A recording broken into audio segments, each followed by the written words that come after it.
সারাদিন রোজা রাখার কারণে শরীরে পানিশূন্যতা, দুর্বলতা এবং পুষ্টির অভাব দেখা দিতে পারে। ইফতারে চিয়া সিডের শরবত পান করলে এই সমস্যাগুলো অনেকাংশে দূর করা সম্ভব। চলুন জেনে নেই চিয়া সিডের শরবতের উপকারিতা। দীর্ঘক্ষণ পেট ভরা রাখে। চিয়া সিড ধীরে ধীরে হজম হয়, ফলে দীর্ঘক্ষণ পেট ভরা থাকে। ইফতারে এটি খেলে রাতের খাবারে অতিরিক্ত খাওয়ার প্রবণতা কমে, যা ওজন নিয়ন্ত্রণে সহায়তা করে। পানিশূন্যতা দূর করে।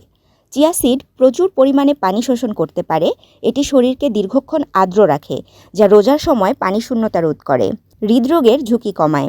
চিয়া সিডে থাকা ওমেগা-3 ফ্যাটি অ্যাসিড হৃদরোগের ঝুঁকি কমায়। এটি রক্তচাপ নিয়ন্ত্রণে সাহায্য করে এবং খারাপ কোলেস্টেরলের মাত্রা কমায়। রক্তে শর্করার মাত্রা নিয়ন্ত্রণ করে। চিয়া সিড ফাইবার সমৃদ্ধ, যা রক্তে শর্করার মাত্রা নিয়ন্ত্রণে সাহায্য করে। এটি ডায়াবেটিস রোগীদের জন্য উপকারী। হজম প্রক্রিয়া উন্নত করে। চিয়া সিড ফাইবার সমৃদ্ধ, যা হজম প্রক্রিয়া উন্নত করে এবং কোষ্ঠকাঠিন্য দূর করে। ত্বকের স্বাস্থ্য ভালো রাখে।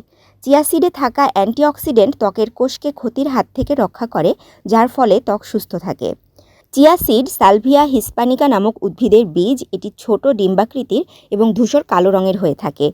চিয়া সিডকে সুপারফুডও বলা হয়ে থাকে, কারণ এতে প্রচুর পরিমাণে fibre, protein, omega-3 fatty acid, antioxidant এবং বিভিন্ন খনিজ পদার্থ রয়েছে। তাশরিফা তৃষা, তরঙ্গ টিভি, ঢাকা।